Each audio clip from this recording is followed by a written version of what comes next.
இயேசு மக்கள் கூட்டத்தை பார்த்து, அமைதியாயிருங்கள், அம்மனிதன் தவறு செய்தான் என்றால் நீங்களும் அப்படி செய்யாதீர்கள். அம்மனிதனிடம் நேர்மை இல்லை, கபடம் இருந்தது. நீங்கள் அம்மனிதனை நிந்தித்தால் உங்களிடம் பிறர் சிநேகம் இருக்காது. தவறு செய்கிற ஒரு சகோதரனை நிந்திக்க கூடாது. எல்லாரிடமும் அவரவர் பாவங்கள் உள்ளன.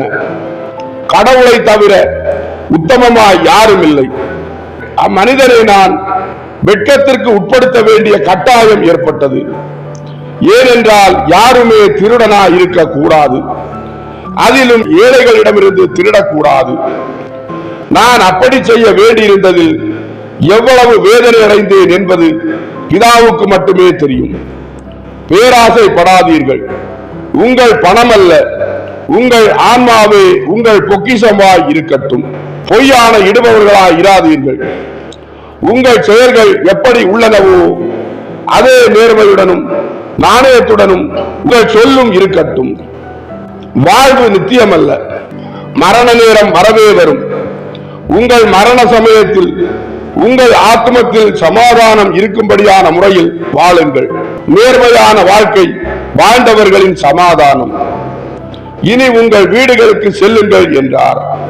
ஒரு மனிதன் இயேசுவை பார்த்து, இரக்கமாயிரும் ஆண்டவரே, இந்த என் மகன் செவிடனாக இருக்கிறான், ஒரு பசாசு அவனை வாட்டுகிறது என்றான்.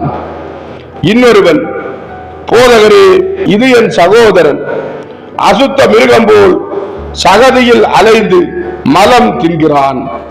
ஒரு கெட்ட ஆவி அப்படி செய்ய அவனை கட்டாயப்படுத்துகிறது. அவனுடைய விருப்பத்திற்கு மாறாகவே அவன் மோசமான காரியங்களை செய்கிறான் என்றான். இயேசு கரங்களை உயர்த்தி, அவர்களை விட்டு வெளியேறுங்கள், கடவுளின் படைப்புகளை கடவுளுக்கே விட்டு விடுங்கள் என்று கட்டளையிட்டார்.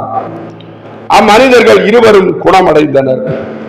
இயேசு அவர்களை பார்த்து, உண்மையான எண்ணிக்கையில் மிக அதிகமாயிருக்கிற பேய் பிடித்தல் என்னவென்றால், இருதயங்களை நேர்மைக்கும் அன்பிற்கும் ஊமையாக்குவதும் இருதயங்களை அசுத்த பாவ கிடங்குகளாக ஆக்குவதுமான பேய் பிடித்தல் தான் என்று சொன்னார்.